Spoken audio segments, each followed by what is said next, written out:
Bada boom! Realest one in the goddamn room. We are here today to talk more anime on Seasonal Talk. I'm your host, Thabreakmaster, and as you know, all the animes from My Hero Academia, Trigun, Vinland Saga, all the goodies, all in the one place. We're gonna talk about that, and our main topic of today that we need to focus on, right, is why fan service ruins anime. We're gonna deep dive into this conversation, so please stick around for that as we get on with all the anime. Let us go ahead and get the intro going.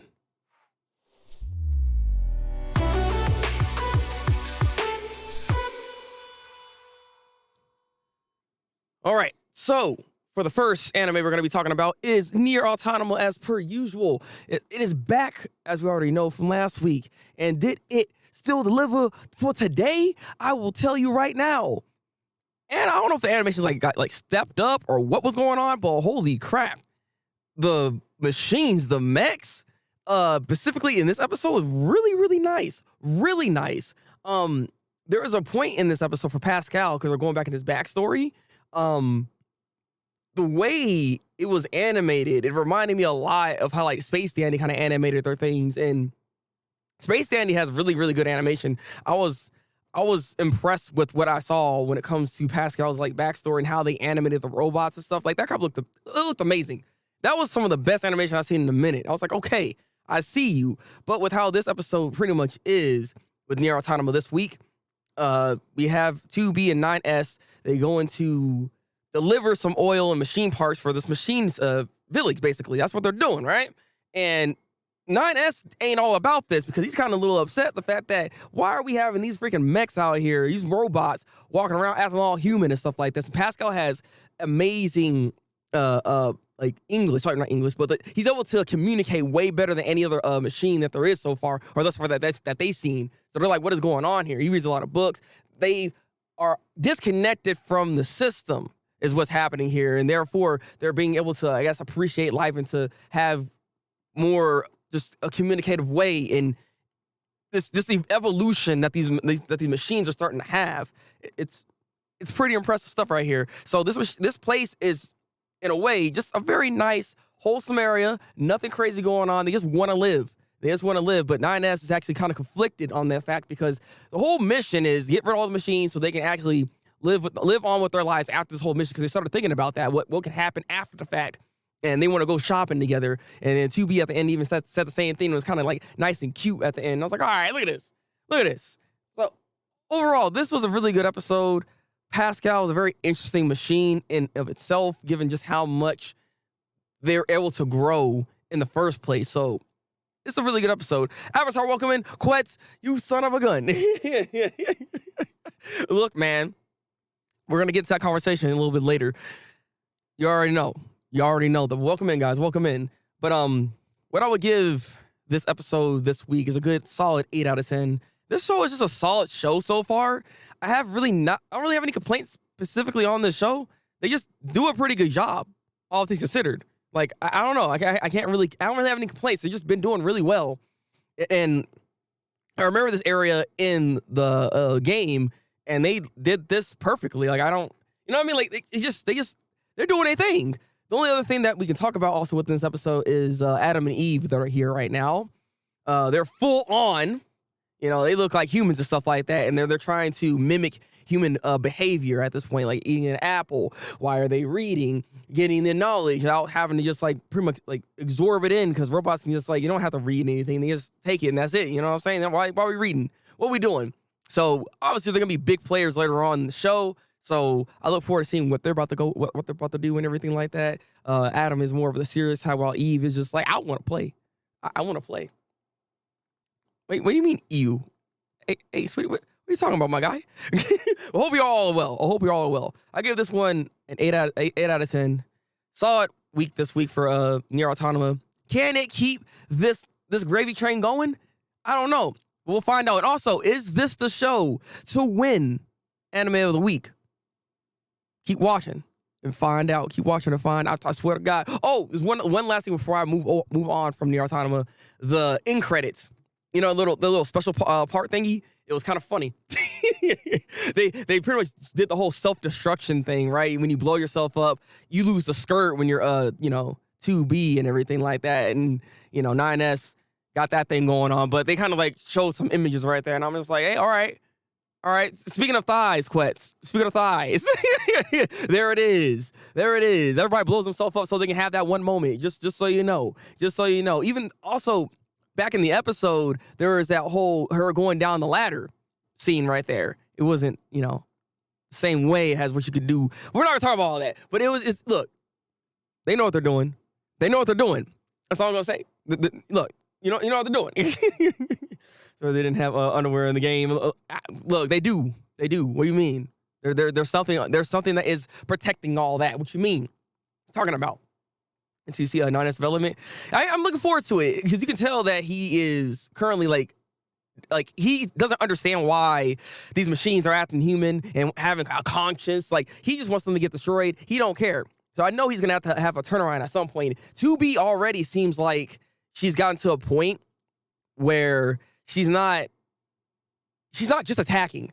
She is a combat machine at the end of the day, but she's learning and she's rather observant as opposed to trying to attack. So it was very interesting to see. Very interesting to see. I love the development that's going on right now, though. But let us continue on to the next show, which is look out, look out! Here we are again with Blue Lock. Yes, we're doing it. They're finally having the match, and this is interesting because as they fight, they evolve. That's what's going on here. You know what I'm saying? Ren is the GOAT. This dude is so good. This man had a mid-air shot. He jumped and shot. How you do that? How you jump up with the ball and then kick the ball in air? Like, how you supposed to predict this? How you supposed to foresee this? Like, Isagi's supposed to be able to like see the field and this and that. How you predict that? Like, how you supposed to fight this dude? This dude's busted as heck, bro. Like, he is. That's why he's the number one guy. 100%. This is why he's the number one guy. I get it, but god dang, what the heck is this? What the heck is this? But the game so far is going off. They popping off right now. Chigiri and the Fab dude, they kind of I guess they kind of getting along a little bit because obviously the Fabulous guy's like, man, your hair is it's so amazing. What kind of conditioning do you use? I'm so amazed. That's what's going on with this guy right now. And he hasn't shown his full set of skills yet outside of his linky legs and everything. Like, he has a very long, body. So he's able to get the ball better than other people. And then obviously you got the other dude over there extra strong for no reason. The king is Baro sitting here like, what is going on here? I can't move this dude. He's a freaking brick wall. What's happening here? But again, Ren is goated, but don't sleep on Isagi because Isagi trying to make some plays, get this crowd going around. They're all devouring each other at the moment and making scores. So it's still 2-2. This is what I'm talking about. This is a game. They've developed themselves so well that they're actually keeping up with this massively strong team. But Boxer is not sleeping on this at all because Boxer out here showing that he can evolve as well. He can evolve as well. He said, I want to be involved in this too. That's why his beast inside of me is reacting to this. He said, yeah, that's what's happening. Go. All right. Go. 8.5 out of 10. 8.5 out of 10. Oh, I almost give it a 9, but I know next week's episode is about to be lit as heck. It more than likely is going to be the winner next week. I'll tell you right now. I'm going to tell y'all right now. Because Ren right now is getting a little upset. Because he's like, dang, I actually have to try a little bit. I'm getting mad. He actually has to go into his beast mode. So, bro, let's go. Dang it. It's like moving on the ankles. Simple. All soccer players in Mexico was trying to see that. Hey, look. I'm just saying, man, this is how you play football, all right? Not soccer, football. That's what we're talking about. God dang it. How y'all feeling about Blue Lock right now? How y'all feeling about Blue Lock? Like, I'm so invested in this. Baktra is still trying to see what's going on here. That's why he loves Isagi, because Isagi is just that guy. He always evolves. He's like, this man's actually keeping up with freaking Toshi. How is he keeping up with Toshi Ren? He wasn't even that long ago. All right. Let's go. Let's go. Let's go. I love this show. I love this show. Y'all need to watch Blue Lock. If you're not watching it, go watch this goddamn show. What are you waiting for, darn it? Well, we're not talking about that. Let's go on into the next show here, right? And that is Vinland Saga. Vinland Saga. You still need to watch it? Avatar, please. It's so great. All right. Everyone's seen so far as someone looking crazy. I mean, the games are crazy. That's why. But with Vinland Saga, we take it slow. This is a slow pace, slow burner type of show. There are some murmurings actually. I think some people are actually not liking this season simply because it's just a lot slower than last season. This is all about a character build. This is a journey that we're seeing through Thorfinn's eye. Well, yeah, through Thorfinn's eyes for the most part, outside of Einar's eyes as well. So it's like it's a whole journey that we're actually on right now for him to start picking himself back up, for him to start appreciating life. You know, so this is a whole thing. So I'm hoping people can understand that, as opposed to, where's the action? Why are we not seeing Thorfinn rip people apart? Like, I don't know if we'll ever even get to that point, actually. Thorfinn is becoming more like his dad, Thors. Thors didn't like war.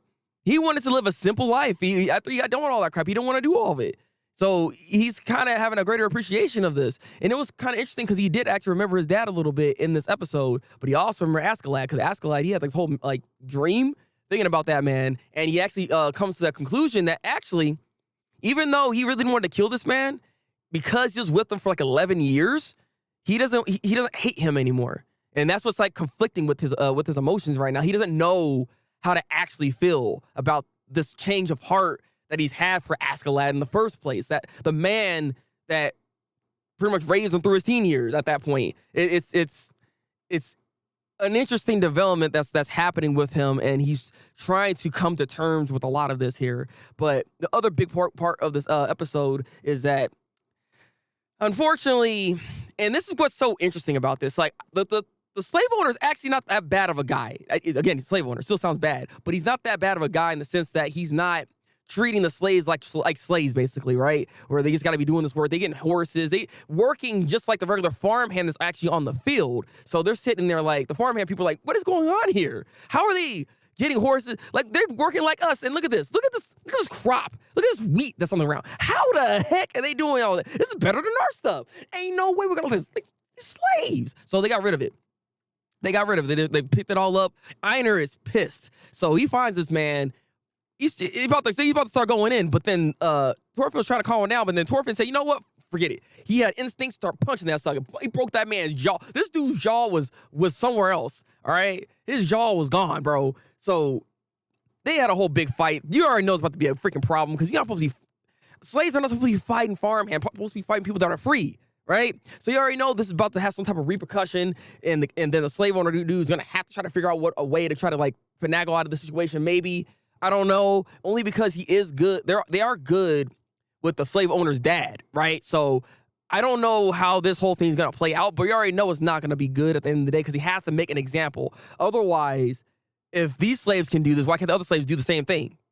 Like, there has to be a differentiating factor here that, you know, the hierarchy system, basically. You know, it sucks that it's like that, but at the same time, you kind of have to do that, right? Otherwise, you got people feeling like this.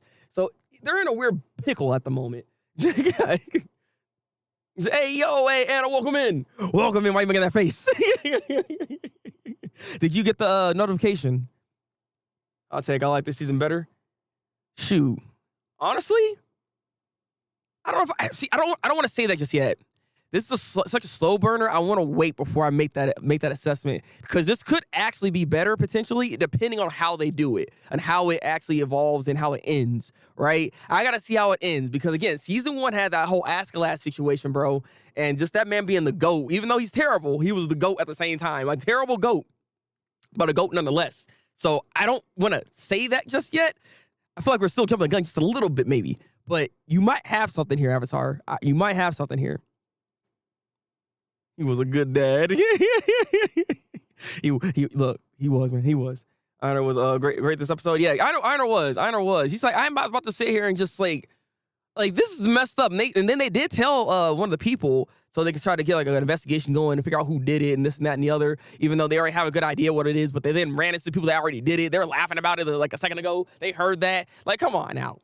Like I said, this whole situation is just not looking good. You already know it's about to go down. It's about to go down. And then I get the notification. What the heck is this? Well, hopefully you got a notification through Twitter, through Discord, and through the YouTube. Well, YouTube didn't do it, so you know, that is what it is. Like, you know, I actually showed one of my classic clips, by the way, too, before stream. But we weren't gonna talk about that. Going down was a better. That ain't no way, Saga. Why are you capping on that? Get out of here with that. It's going where I think it is going. It's definitely going to be better. Oh, really now? Interesting. Well, look. You haven't failed me thus far, Desto. So I think I'm gonna believe in you. I'm I'm believing you, like Simon believed in Kamina. You know what I'm saying? Because this show is good. I give this a solid 8 out of 10. This week's episode is a solid 8 out of 10. I'm enjoying this ride so far when it comes to the development of these characters and getting us emotionally attached to them as well. I don't know if Einer's actually going to survive this entire thing.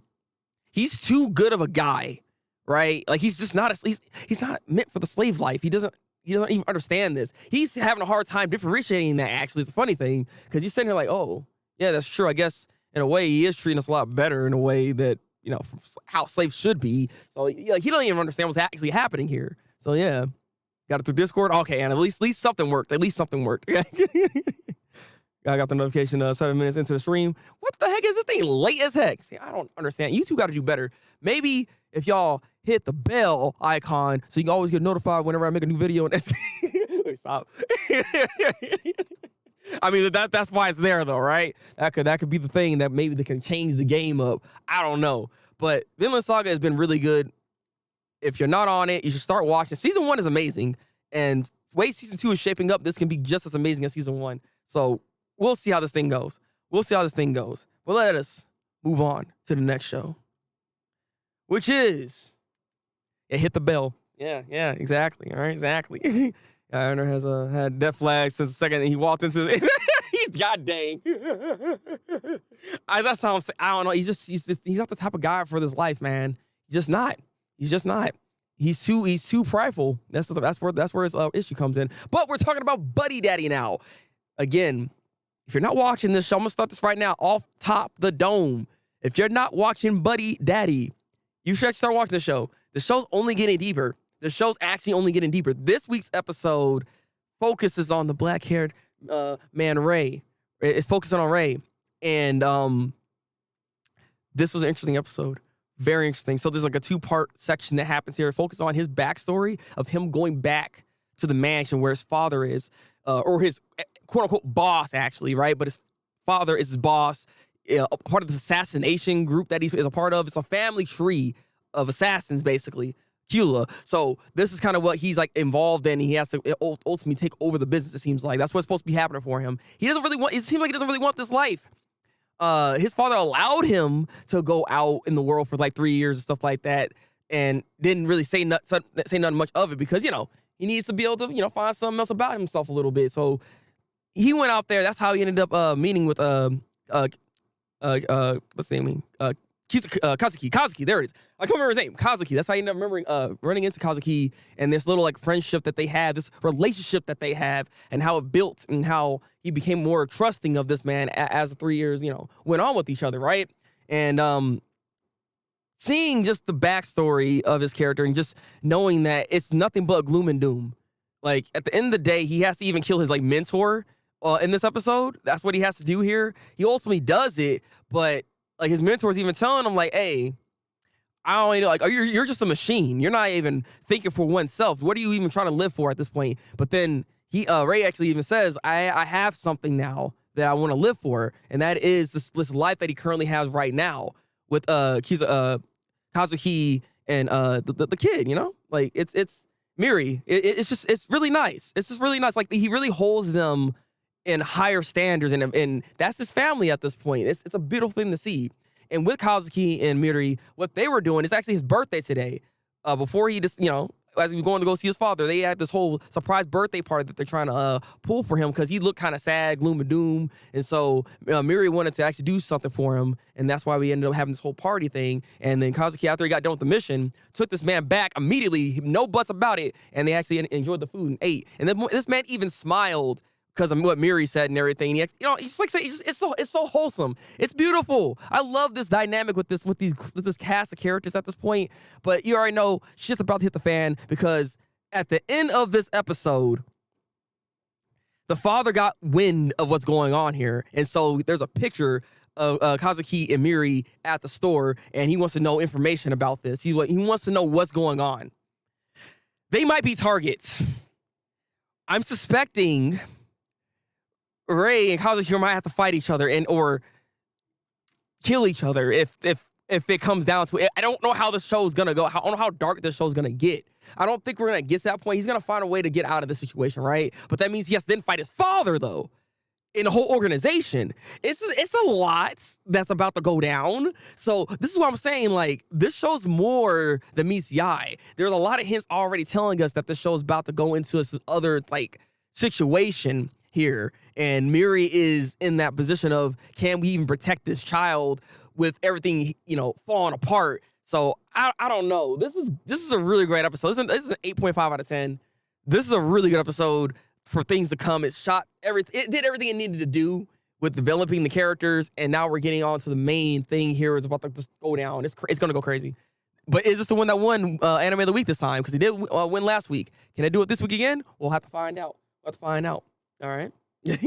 Not caught up yet, but I watched a few episodes of Buddy Daddy. I'm really enjoying it. Hey, that's what I'm talking about, Avatar. I'm so glad you started watching it. The show's good. The show's actually getting better. I have to admit, the show's actually getting better. I'm not surprised. I'm actually surprised a little bit because I wasn't sure at first. The first 2 episodes didn't hook me. Third episode, I was like, okay, I'm still iffy on it, but the show's not bad. But as I kept watching it, I'm like, okay, wait a second. There's something here. And now I'm seeing the fruits of their labor finally starting to actually evolve and showing us where we're supposed to be going with this. And I'm looking forward to the future of Buddy Daddy. This show's good. He's a family guy. Yeah, he's a family guy. You already know, okay? I know he really is, though. He loves his family. But which family he's going to have to choose? His real family or this makeshift family he has right now? That's what we have to find out. But let us move on to the next show, which is, Anna, I know you need to mute yourself, mute me here, so go ahead and mute. But we're going to be talking about My Hero Academia. All right, this is always a show that we talk the most about on stream here. But I have to say something, all right? I have to say something. This goddamn episode was a banger, bro. What the heck is this? Like I'm talking about. This episode right here, like this week has actually been really good again with episodes. Like all of them have been just solid as heck. But this one right here, okay. I see my boy Deku. This man Deku out here. He got using all the abilities. He said, I got them all. I might as well start using them. He has this freaking kinetic energy type of sucker that's there in you know, all for one and one for all. No, it's all for one. All for one. No, one for all. One for all me. I've all for one's other sucker. One for all. And he has this kinetic energy thing where it builds up and then he's able to utilize that energy into either some type of kick or some type of like way of using as like a traversal type of ability. Like the ability's good. That's a really good ability. Took in combinations of the smoke screen, the whip, the massive power and force, the strength, you know, like all these abilities all coming together. He is a force to be reckoned with. The danger sense, like, boy, my boy Deku is on another level right here. And I said to myself that he should be able to handle this, and he found a way to handle this. All right, lady was not ready. Like, that girl's kind of nice though. That girl kind of nice with it. She got that ability and knew exactly what to do with the skywalk. She was out here just maneuvering, and Deku's like, how the heck is how is she even keeping up with me? Like, I was even saying that while I was watching the show. Like, Deku, I understand. Same thing. Like, how is it even possible? But she got them skills that pay the bills, bro. She is freaking goated. All right. But unfortunately, within this episode, she got blown up the bits because she started having that talk no jutsu happen. Deku had that talk no jutsu happen on her, and that's when she started actually having a different type of mindset. That mindset was the problem right here, and that's why freaking All For One was like, nah, bruh, if she ever decides to even think of betraying me, I got this backup plan just in case. Explosion, all right? Explosion. So she's in this like state of like almost death. She's not dead, but almost death. And I'm sitting here like, bro, we just got introduced to her. I like her design. I like this character. She better survive this. All the heroes do come by, like All Might, Endeavor, Hawks and stuff. They were there to come in, try to like help save the day. But they're like, Deku's already done. He already defeated her basically. So they didn't have to do anything, but they're there, so therefore they should be able to bring her to the doctors or bring her back so she can actually start working on their side now, which is going to be awesome if that's the case.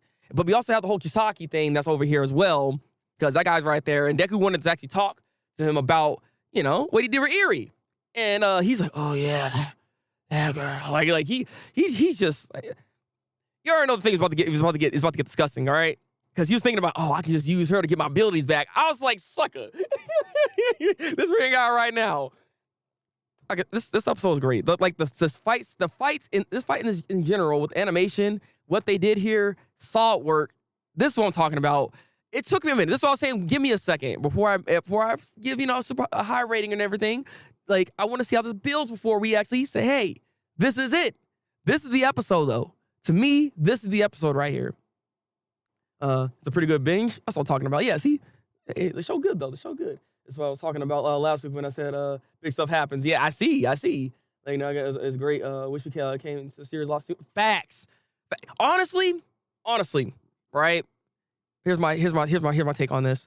You know that gun sucker that was like trying to hype her up in the first place, right? I can't remember his goddamn name. That guy did nothing in the show anyways, really. He was kind of there, but not really. He didn't do much.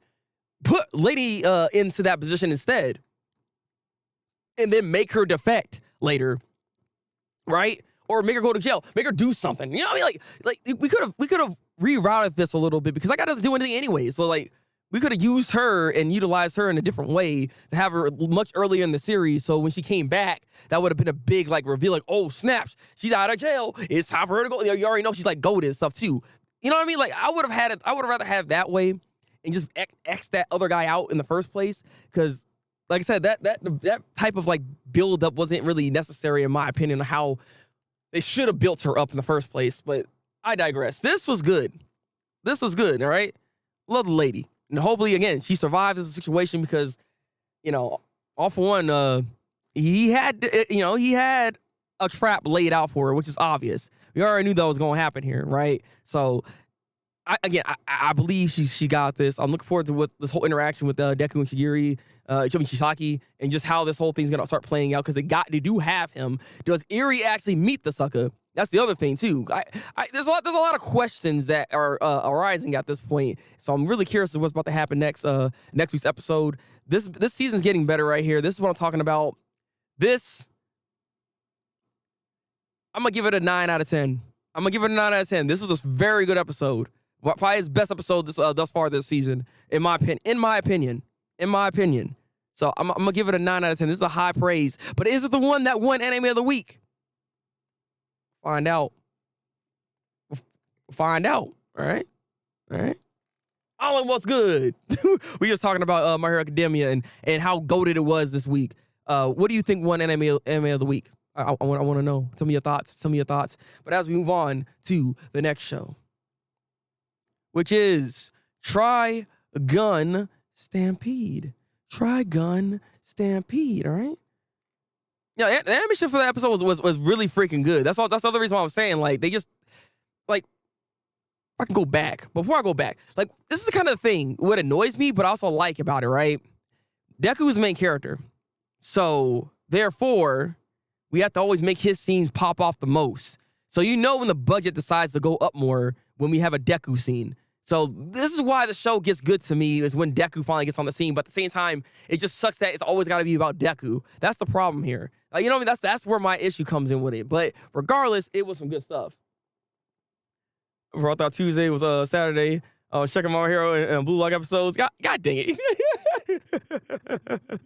It'd be like that. Look, I just watched Blue Lock just today. And Nier Automata. I was late with this, like real late with it. It happens, man. It happens.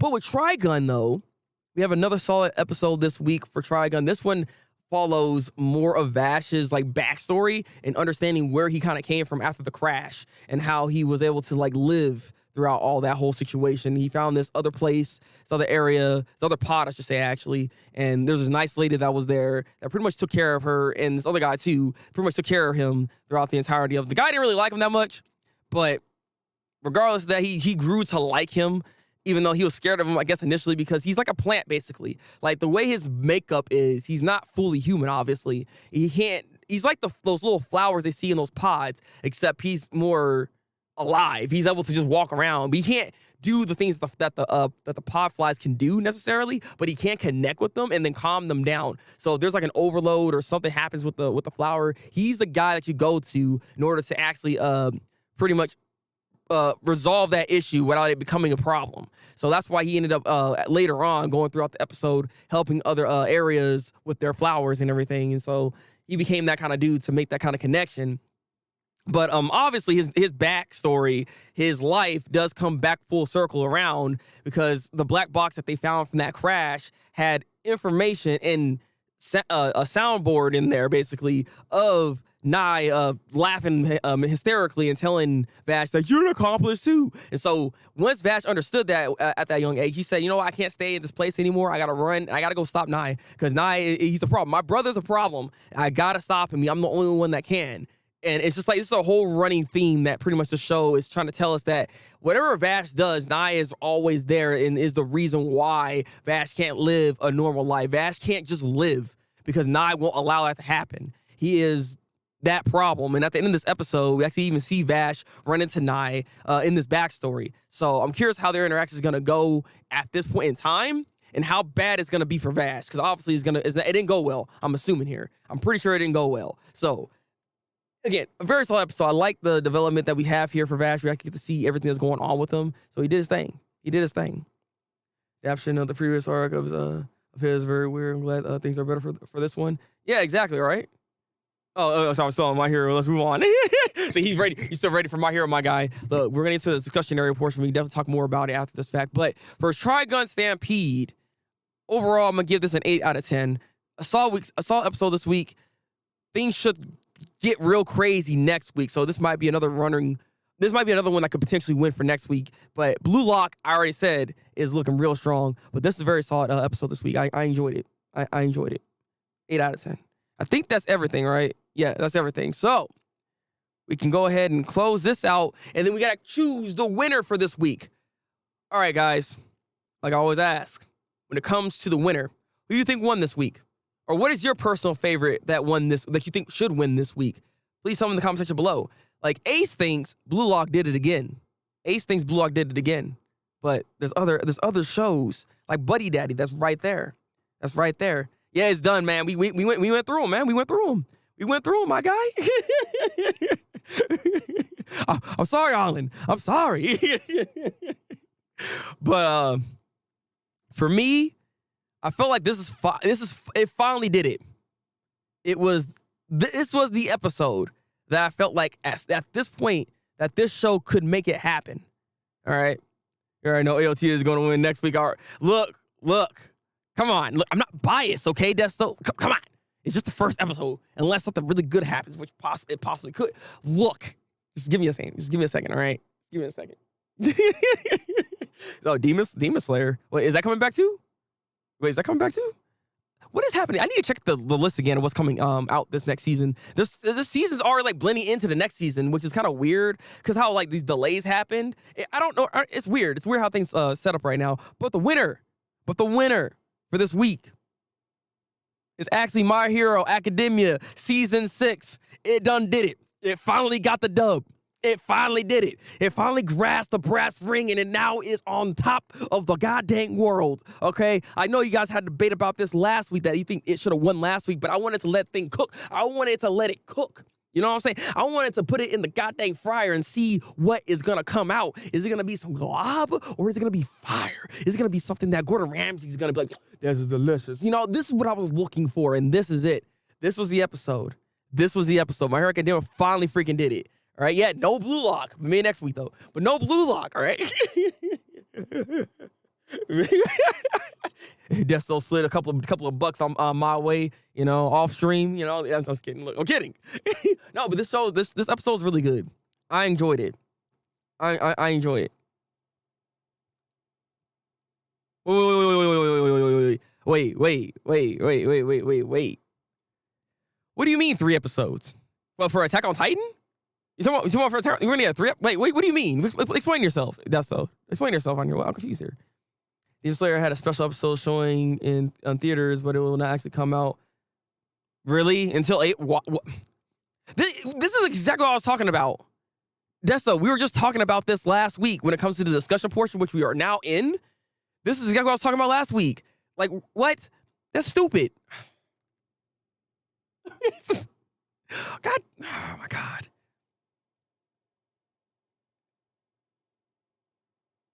Demon Slayer getting early episode 1 tomorrow. Oh, really interesting.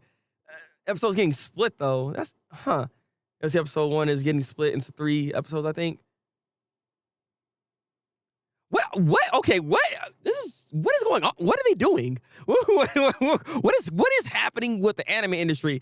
It's not making sense of how they're structuring some of this at this point. Has me very confused. He said it's going to be a special episode in Japan for Crunchyroll, splitting it up into 3 episodes for the US. Interesting. That's a lot to take in right when it comes back, though. But also, then I heard that this season is supposed to be like shorter, though, with how they're trying to break it up. This is not making sense. What is happening? Why are they doing this like this? I don't get it. I don't get what's happening. I don't know. I don't like this weird structure that they got going on as of late. I know things have been kind of rocky, but boy, like they need to get this back on track a little bit because this is kind of weird. I'm not sure what's happening here, but yeah, it's our long episode, long special. But Crunchyroll splitting into when it's 3. Okay, I mean I don't know what Crunchyroll is doing that exactly, but I mean it's still kind of just weird that again that we're even having it. It's like, why would you have these specials like this in the first place? Like. That's what I mean. It's like, why we keep having these specials like this? Just put in episodes. Like, we're doing too much. But I'm not mad about that because that's more content. That is more content. You know what? If that's the case, then yeah, more than likely it's gonna win next week. All right, look, it's gonna win next week. Part 3, part 2, part 1. Yeah, look, I mean, I can't wait for it either. At this point, I'm hyped. It's tomorrow, but it's like, man, at the same time, I don't know if I'm actually fully ready. Because my brain was not processing that it's coming out tomorrow like that, you know? Look, I'm just saying. I'm just saying. Regardless of that, let's get on to the topic at hand here, which is why fan service actually ruins anime at the end of the day. So I actually wanted to show something real quick on stream. Hopefully this doesn't like, you know, like YouTube. This is on Twitter. There's no type of nudity or anything like that. This is just for a reference. I want you to understand, okay? All right? YouTube, you understand, right? So we're looking at this, right? This is the honest opinions on fan service, and this is a whole thread that happens here, right? A whole thread that kind of shows here that tells you how people kind of feel about fan service and anime in general. Now, my thing about it, and I've always said this when it comes to fan service, if it does serve some form of purpose, I don't really mind it. Like if I know I'm watching a show that is supposed to be kind of like on the degenerate type of side, right? I'm okay with that then at that point because I know what I'm getting myself into. But then if I'm watching shows that are supposed to be goated, right? Like a good example of this, I've always used a show as an example when it comes to action anime, which is Code Geass. Code Geass is the number one thing I always go to because people always praise this show as being the GOATed, and it's like one of the greatest animes you need, and people say you need to watch it, right? But if you're just starting out into anime, or if you're not really like if you're just watching just shonen or something like that, if you're not watching shows that have stuff like this that can get kind of weird, when you jump into Code Geass, that's gonna actually strike you as odd. It's gonna shock you even that you're watching a show that all of a sudden you got just naked women on the screen. That's just like, why is that even there? Like, it doesn't actually serve a purpose for the show. That's the problem with the ecchi within Code Geass. Like, it doesn't even serve a purpose. It's just literally there for the service, for the fan service. That's why it's called that in the first place. Like, I understand what we're doing, but I feel like it muddles the appreciation and not necessarily the story, but it does lessen it in a way because people are always going to default back to that, hey, it had that stuff in it, so I can't really watch that show like that. And it hurts the show in a way because you can't just recommend it right off. You know what I mean? Like, I can recommend Death Note all day because nothing like that happens in Death Note. You know what I mean? But with Code Geass, it does that. Doesn't say it ruins anime, but I get why it's a turn off for everyone. High School DxD is good, no questions. I keep hearing High School DxD is one of those shows that if you like ecchi stuff, like High School DxD is that show right there. Like that is it right there. Fire Force is good. Fire Force, I like Fire Force, but I don't really care for the Tasamaki in general. I don't like her character because she's a fan service character. I know that the creator of Fire Force even had this as a talking point within his manga at one point, actually. I don't read the manga, but I heard about this through the murmurings of Twitter. And this dude pretty much was like, hey, this is just how it is. This is just how our character is. And there's some higher purpose, technically speaking, that kind of goes along with it. But it's just like, I hate this annoying trope when it comes to this character like this. I just like when it comes to characters like this, where it's just like, oh, boom, my breasts are out. Oh wow, like, you know, I don't know if it's supposed to be funny necessarily or what's really going on there. But like the show, Fire Force has a really deep plot.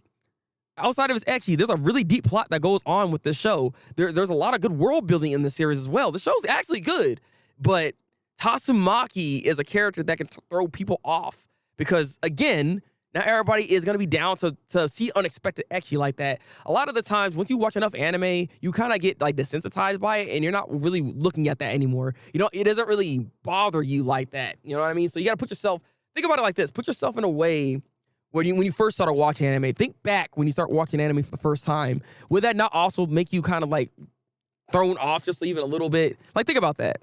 Think about that.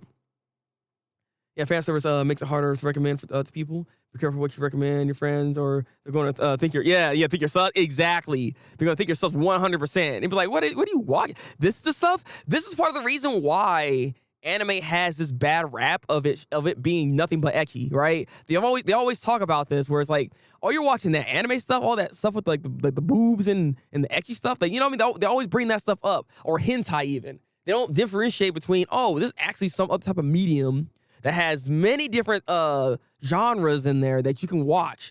Like, the biggest thing about anime, I always say, is that anime can tell any type of story, 100%, no doubt. And I love that about it. But at the same time, it's like, I feel like we take advantage of this because, like, look right we have going on right now.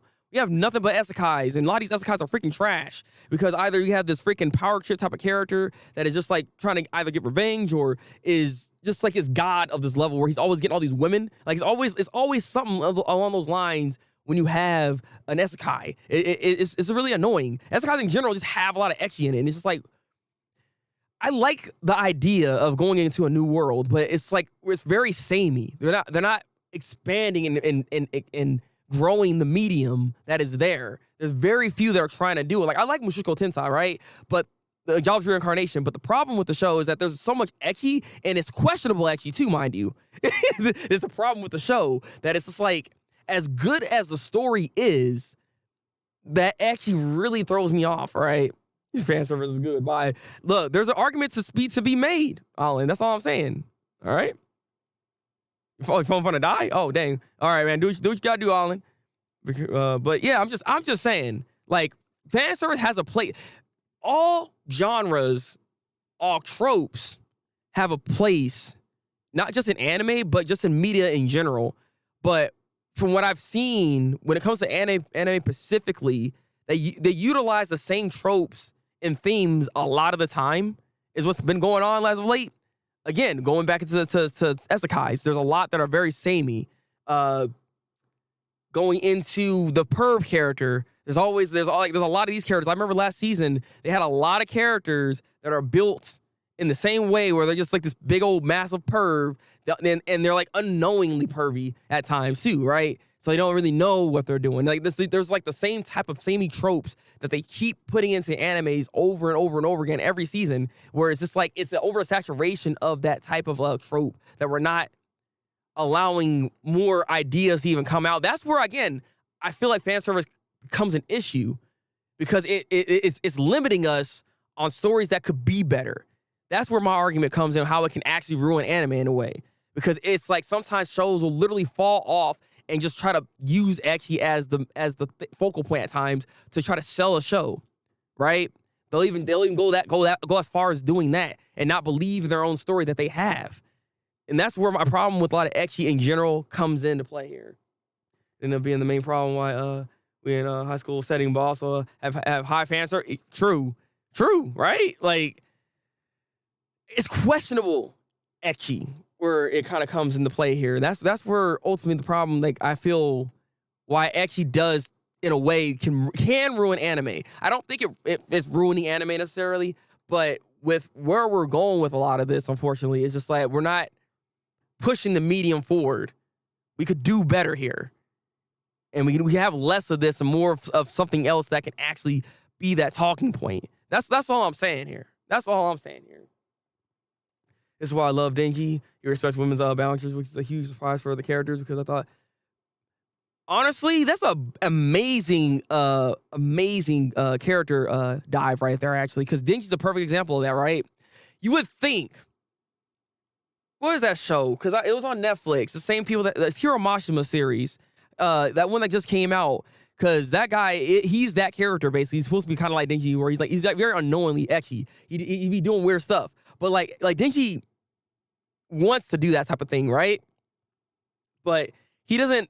It's not in your face. He's not just randomly having whoops moment, grabs boob. You know what I mean? Like none of that stuff's actually happening in the show, and it's an interesting diversion, even a nice little play that Fujimoto decided to do that is not typical of your normal anime, especially of shonen, because they do this all the time.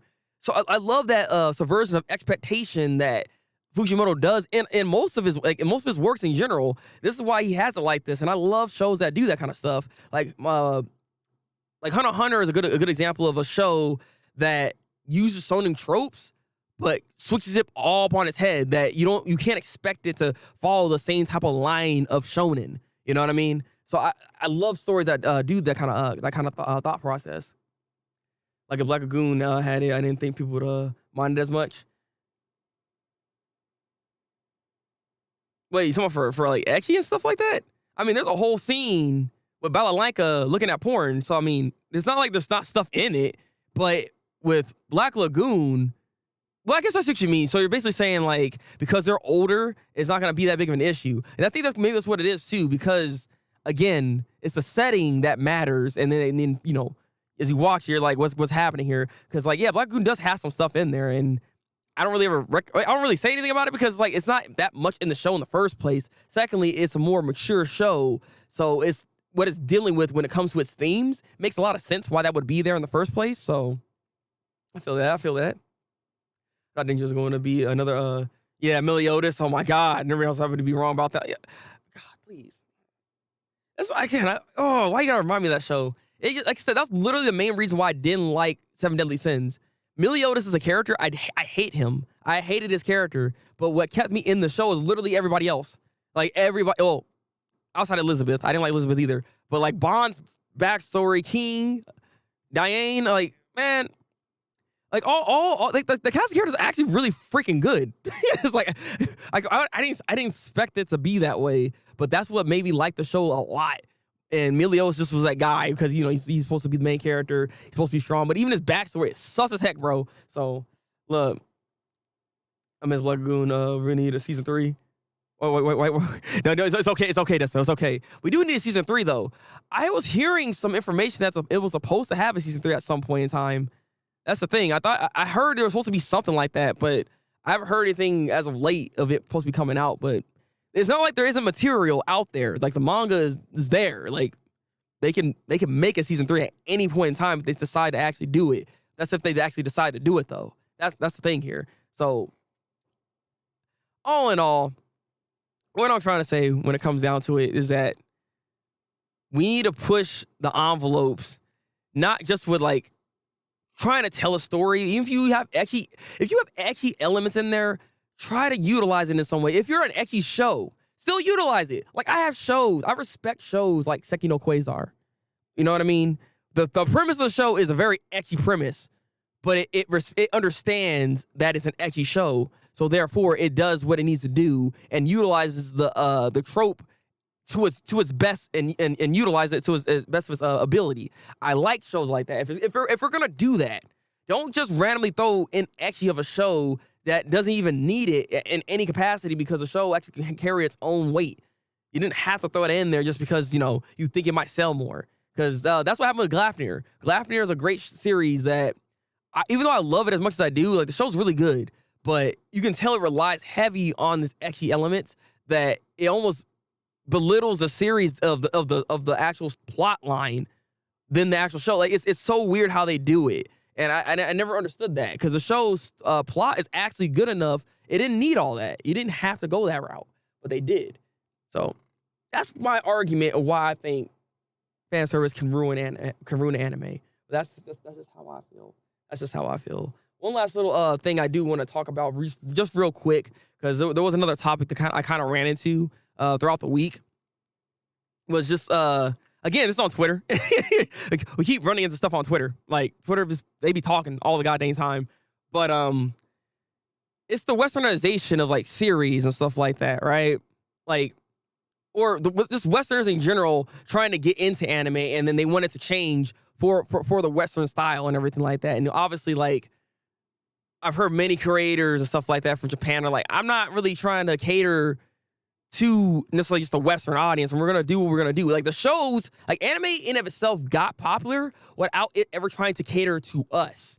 There are certain shows that came out that try to actually do that. There are a few, like Shuriso Watanabe is one of the like people I can bring up right now that deals more with like trying to deal more with a Western audience, from Cowboy Bebop, which is why it's there's such a diverse cast in that show, or to Space Dandy, or to Carol and Tuesday. You know, like these shows are shows from Shuriso Watanabe's mind that he wants more diverse cast members in his show. You know, so because like the Western audience, they want more of a diverse type of like cast of characters and everything like that. But it's just like it's not necessarily built and made for us, and it also got popularized without it ever having to actually deal with a lot of that stuff here. So that was just a little another argument that I kind of ran into, and I'm just like, you know, it's weird that we try to like change the medium when, not saying that there isn't room for change. I'm not even saying that you shouldn't have like a more diverse cast in there if you want. It depends on the story and the elements of said story. A lot of these shows actually just dive deep within Japan in general. So it's like, it's weird that we make these type of assumptions and wanting it to just be out there more. And honestly, my main takeaway from a lot of this, and I don't know if this is like a controversial opinion or anything like that, but like, I'm all for a more diverse cast of characters in any show, in any medium, right? But I don't want to see a diverse cast in there if they don't know how to write it right. If they don't know how to write a diverse cast of characters, they don't know how to write a black character, you don't want to write like a Hispanic character, you know what I mean? If they don't know how to write these characters, why would you really want them in there? Because then they're going to rely on tropes, and then those characters are going to just look like caricatures. Great example, unfortunately, even though I like Naruto has you know, a diverse cast of characters. And you look at Killer Bee. Look at his character. You know what I mean? Like, he is that kind of like that character trope. Now, he does evolve a bit more into it, but he's always a rhymey type character. It's like we always go back into that type of like trope era, these stereotypes that we go into, you know, and unless they take time to actually research on this type of stuff, I wouldn't really want them to take that time to try to put that crap in there, because it's not even going to be accurate representation or representation that you really want to have. That is always my argument when it comes to this. Like a CW show. Yeah, exactly, right? Like a CW show. A CW show always has a big diverse cast of characters, but they don't know how to write those characters. It's like, why put them in there and then just be lazy about it all the time? It's like, it gets annoying after a while when you see it like that. I'm not saying we shouldn't do it, though, but we need to get better at doing that. That's all I'm saying. I'm not saying not to do it, because that's stupid not to do that. We need to make sure we actually have that type of representation in general, to have that kind of stuff go on here. Bleach actually does a pretty good job of having facts. Taito Kubo, he did his research. He understood if he's gonna do this, he's gonna try his best to actually put that diversity in there and make it make sense. Like Chad Sato, this dude, I love his character. I love his freaking. I just wish that Chad did more in the series. Taito Kubo did drop the ball on a lot of his side characters, actually. Like Orihime was as important as she is. It just feel like she is still. There's still something about her that, you know, you don't appreciate of her. Like, you do a deep dive of her, she's actually a good character, all things considered. But I wish there was still more to her. We're getting that right now with Uryu. Uryu is his whole characterization is in this last final arc that we're seeing. I just wish that within the Fullbring arc we got more deeper into like Chad, and let Chad actually have his moment. Let him have his flowers. Like, how can Chad come in, beat a dude in Wekamundo, El Diablo, and then literally 5 minutes later, Norituro comes in and said, poof, actually, it's like, like, why? Come on now. That made me upset. It's like, come on now. Like, I can't with that.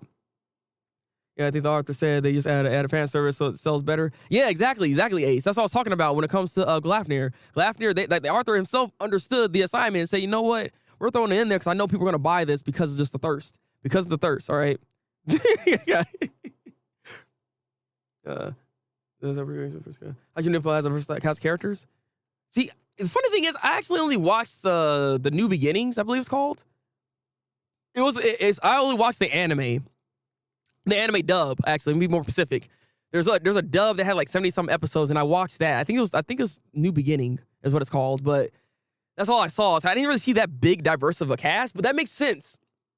I'm pretty sure Ippo decided to actually go into America at some point in time, right? And had to fight other challengers. I'm assuming, anyways. The show is so long. I'm under the impression that this dude probably fought freaking Mayweather at some point. I wouldn't even be surprised. Like, they probably even did a good job on that, all things considered. But that's what I'm trying to say. Is like, if they're gonna do this, make sure you actually have that research in there, so that we're not having these caricatures. Because like what Quest just said, CW, and there's also freaking just Marvel in general.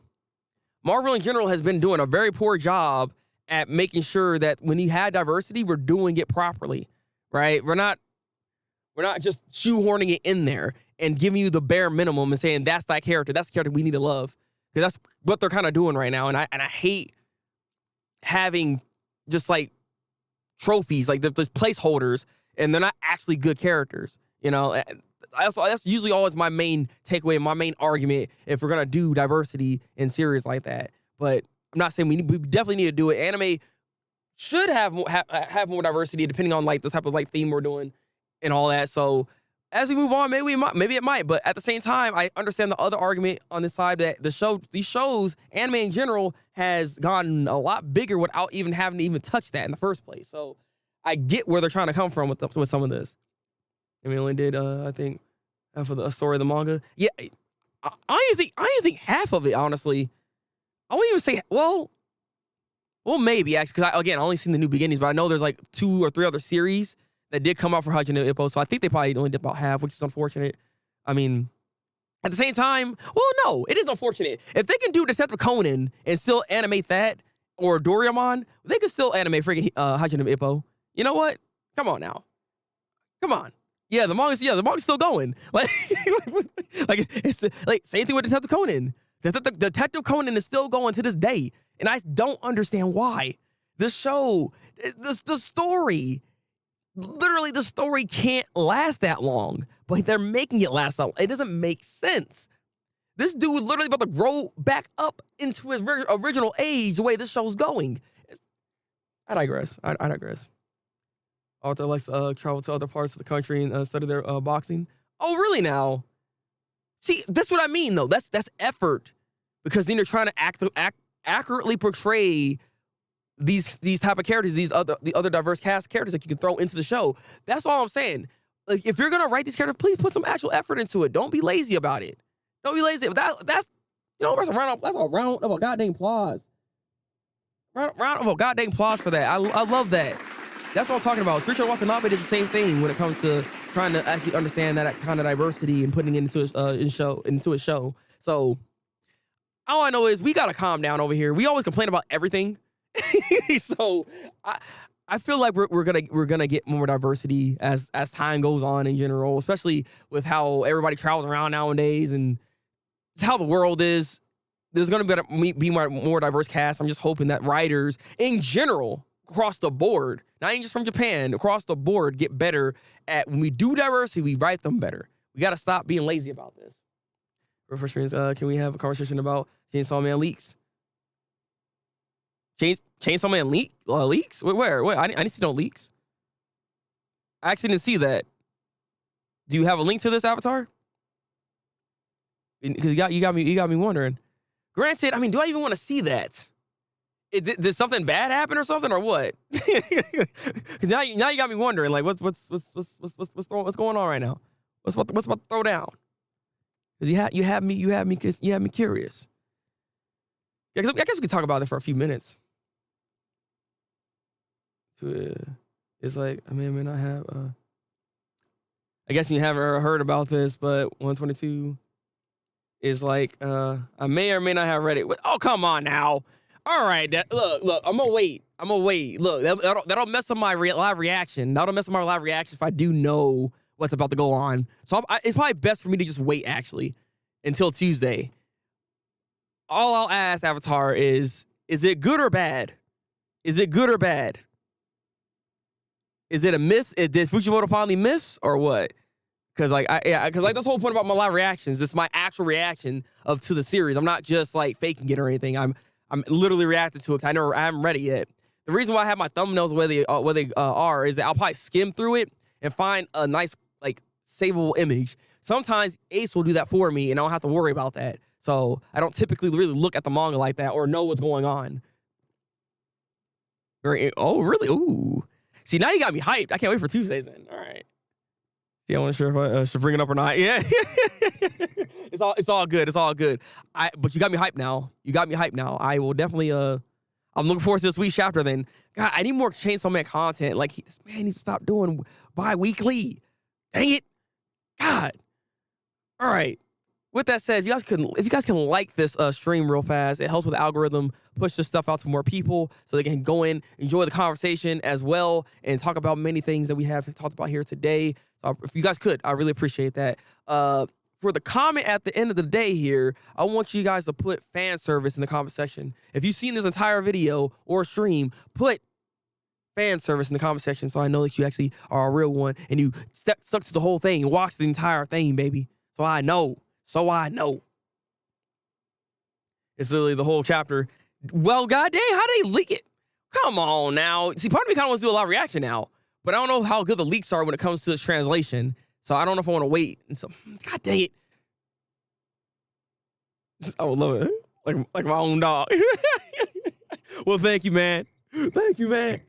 That means he's telling me he's about to put the bell notification on then, so he can get every video that I do. I appreciate that, Quets. Just, because if the chapter is ready, why is he going bi-weekly? To take more time, I guess. He's not burning himself out. Like, my thought process at the end of the day with this, he's doing it in a way where he doesn't have to burn himself out doing this type of work, because doing manga weekly is not easy to do at all. I understand this. That's why I'm not upset that he's taking breaks like that, but it sucks too, because as a content creator, I'm looking for that for my channel so I can grow it and everything, but I have to wait. That's just the name of the game here. Bill don't work. Hey, well, ding it again, my guy. But yeah, because he can, and secondly, because everybody, they might as well just take those breaks. Like, Oda be taking breaks all the time. Sometimes he'll probably take 2 breaks just because, like, why not? Like, why not? I just know that they need to make sure they take care of themselves, take care of their health. Actually, did I talk about this on stream? Hunter, what's his name? Togashi. He's actually kind of given in to the whole idea, because now he has to switch up. Because before he's supposed to be like a weekly manga creator, right? But he's actually given to the idea. I think it's like going monthly. I think he might be going monthly. And he has assistants working with him. And like all the stuff that he had back in the day where he was refusing to do, he's allowing himself to actually have it. So the argument that's been happening here, actually, which it's a little concerning at times if you really think about it, because it could mean 2 things here. Either one, his health has deteriorated to a point where he just can no longer actually output like in that type of manner anymore. Or 2, which is what I kind of thought about at first, I'm not gonna lie, because I talked about this before when it comes to the creator of Berserk. The creator of Berserk died, but his work is still going right now because of an editor. What they could potentially try to do is just like, even if Togashi doesn't finish this or something, God forbid something happens, right? They'll still try to push this out regardless. Like, that's what scares me about this. And I think maybe this is prompting him that he saw from Berserk side. Maybe this is prompting him to just try to get the work done. This could be what's going on here. That's my second thought, is that he's probably trying to get his work done so he doesn't have to go through that route or go through that kind of thing here. And I'm hoping that's not the case here. I'm hoping not put him like in this rock and a hard place to just push out content. You know what I mean? It's a very weird situation that's kind of going on here. And I just don't really like what they decided to do with Berserk in the first place, which is why I'm not going to read it. I'm just not going to read it because it's disrespectful to the original creator that made this baby, that made it as popular as it is in the first place, to let somebody else do it. That's just not right. And I just hope that Togashi can just, 1, live his life, and 2, not have to be force his hand to be in this type of situation that he's in. Or I'm hoping that his health is not messed up like that to a point where he can't work. You know what I mean? Like, all of these things sound really bad. Like, goodness gracious. Or cooking with One Piece late. Yeah, bro, that last chapter though. Oh man. I didn't see that coming towards the end right there. I was like, okay, we're doing this. All right. Everybody here has read One Piece. Can I talk about One Piece just real quick? I don't get to talk about One Piece often. Has everybody read One Piece? I know Togashi's wife said she would finish the manga if he can't. Wait, what source is that? Is that true? Because I thought she didn't want to do it at the same time. I mean, I know she's capable of doing it, right? But at the same time, I didn't think she really wanted to. Because if that's the case, then why is she just helping him out with the manga in the first place then? We could have sidelined this entire thing long ago, years ago even, when his health was a lot better. You just have these two work together, if that's the case here. Yeah, she could have said that movie. Yeah, I know. That's what but I'm wondering, like, why is that's kind of weird. Yeah, I have keeping up with it now.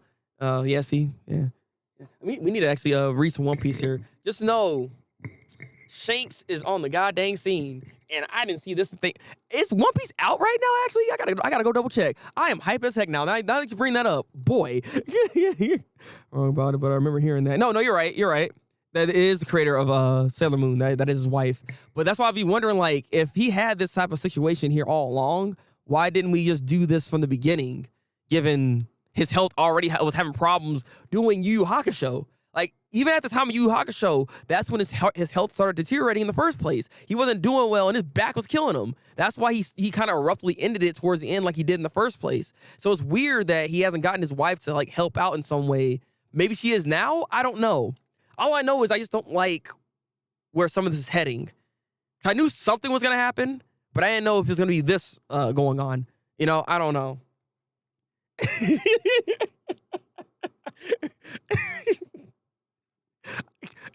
Look, I'm laughing because you're right. I'm sorry. Look, I don't see it, bro. Like, what are we doing here, man? I feel like I need to do like, I don't know. I gotta see, because I don't know how much people read One Piece. Because I would love to talk about it. Maybe I can do a Discord special stream where we talk about One Piece or something, and have questions there too, where we have like a conversation and just talking about One Piece maybe. So that way that people that do watch One Piece can join in and we just talk about it that way. I don't know. I'm trying to think about it because I would love to make content for it, but at the same time, like I said, I'm not a One Piece like reviewer and content creator like that, so I don't know how that'll work for my channel necessarily. Does I show up? All right, look, might have to make that happen. Cause I would love to talk One Piece. One Piece is fun. I always talk to Klutz about it while I'm at work and everything, so I do like to beat around the bush and talk about some One Piece, because One Piece is good. One Piece is goated. But let me get out of here, all right? All right? Let's make sure you like this. For all the discussions here, I'll try to see if I can put some timestamps. I've been really lazy with it lately, but I'm going to see if I can put some timestamps for this, because we had like 3 different discussions actually in this stream alone. So I'll probably see if I can put some timestamps there so we can see what kind of discussions is going on in this stream. Maybe I even make it like a separate video possibly. We'll see what happens here.